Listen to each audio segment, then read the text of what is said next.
Você continua ouvindo a leitura da segunda carta do apóstolo Pedro, capítulo 2, a partir do versículo 13.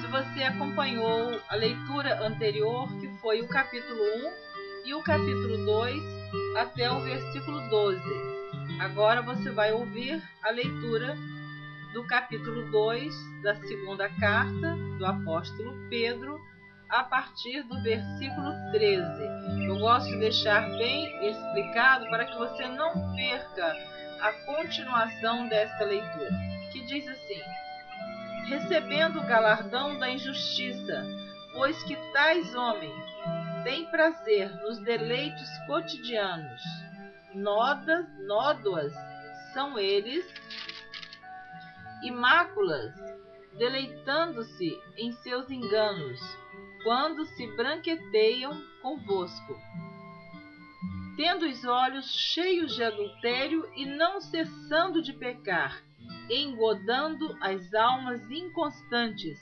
tendo o coração exercitado na avareza, filhos de maldição, os quais, deixando o caminho direito, erraram seguindo o caminho de Balaão, filho de Beor, que amou o prêmio da injustiça, mas teve a repreensão da sua transgressão.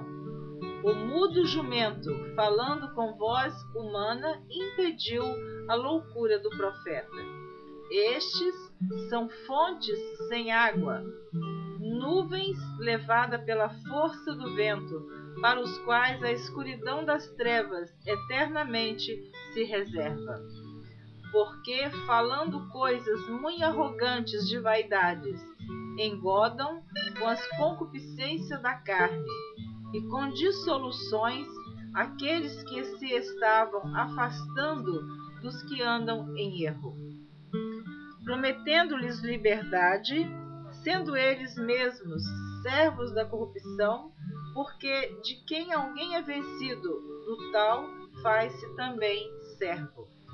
Porquanto se, depois de terem escapado das corrupções do mundo, pelo conhecimento do Senhor e Salvador Jesus Cristo, forem outra vez envolvidos nelas e vencidos, tornou-se-lhes o último estado pior do que o primeiro.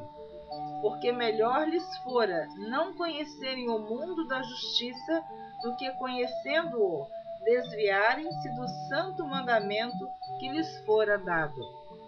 Deste modo, sobreveio-lhes o que por um verdadeiro provérbio se diz: o cão voltou ao seu próprio vômito, a porca lavada ao espojadouro da lama.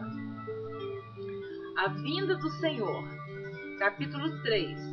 Amados, escrevo-vos agora esta segunda carta, em ambas as quais desperto com exortação o vosso ânimo sincero, para que vos lembreis das palavras que primeiramente foram ditas pelos santos profetas e do mandamento do Senhor e Salvador, mediante os vossos apóstolos.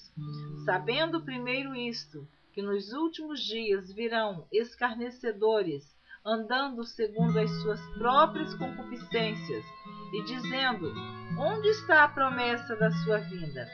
Porque desde que os pais dormiram, todas as coisas permanecem como desde o princípio da criação.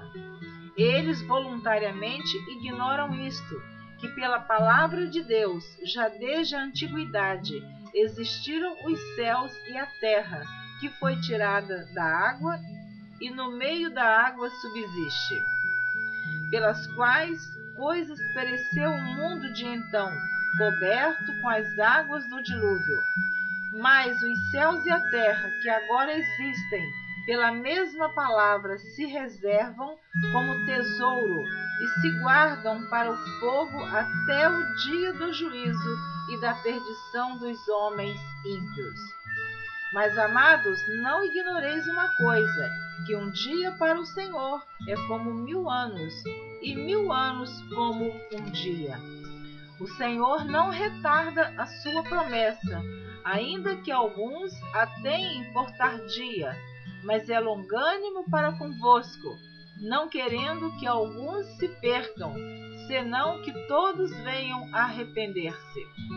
Mas o dia do Senhor virá como ladrão de noite, no qual os céus passarão com grande estrondo, e os elementos ardendo se desfarão, e a terra e as obras que nela há se queimarão. Havendo, pois, de perecer todas estas coisas, que pessoas vos convém ser em santo trato e piedade, aguardando e apressando-vos para a vinda do dia de Deus, em que os céus em fogo se desfarão e os elementos ardendo se fundirão? Mas nós, segundo a sua promessa, aguardamos novos céus e nova terra, em que habita a justiça. Pelo que, amados, aguardando estas coisas, procurai que deles sejais achados imaculados e irrepreensíveis em paz.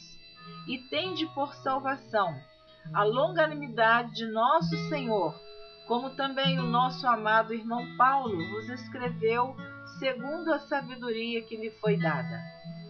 Falando disto, como em todas as suas epístolas, entre as quais há pontos difíceis de entender, que os indoutos e inconstantes torcem igualmente as outras escrituras para sua própria perdição.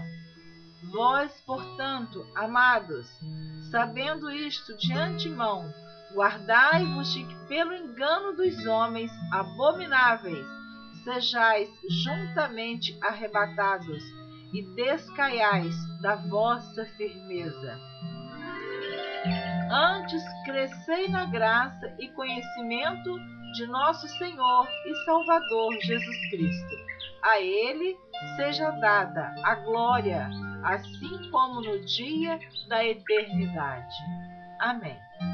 Louvado seja o nome do Senhor. Eu vou orar por você que está acompanhando a leitura da Palavra de Deus.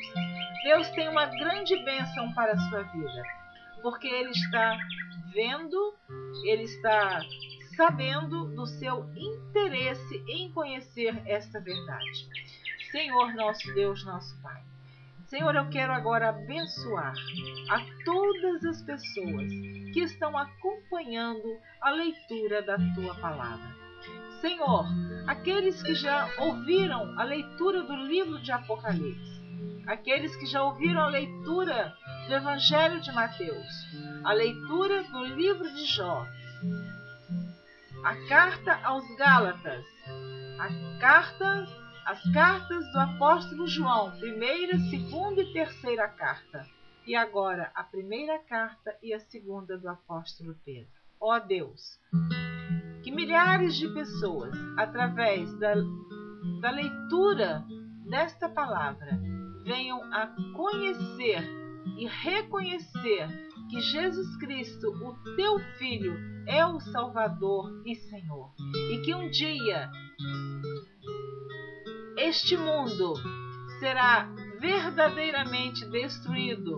Aqueles que pertencerem à salvação, aqueles que forem salvos, aqueles que creram que Jesus é o Senhor da sua vida, serão salvos. E aqueles que não crerem, diz a Bíblia, que serão condenados.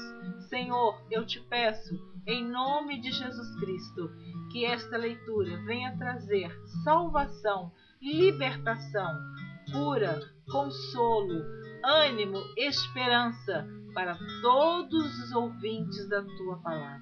Eu quero agradecer, vida por vida, que está participando deste nosso trabalho. Eu não os conheço, eu não sei nome por nome, mas o Senhor conhece. O Senhor conhece a cada um antes de serem nascidos. Ó Deus, muito obrigada.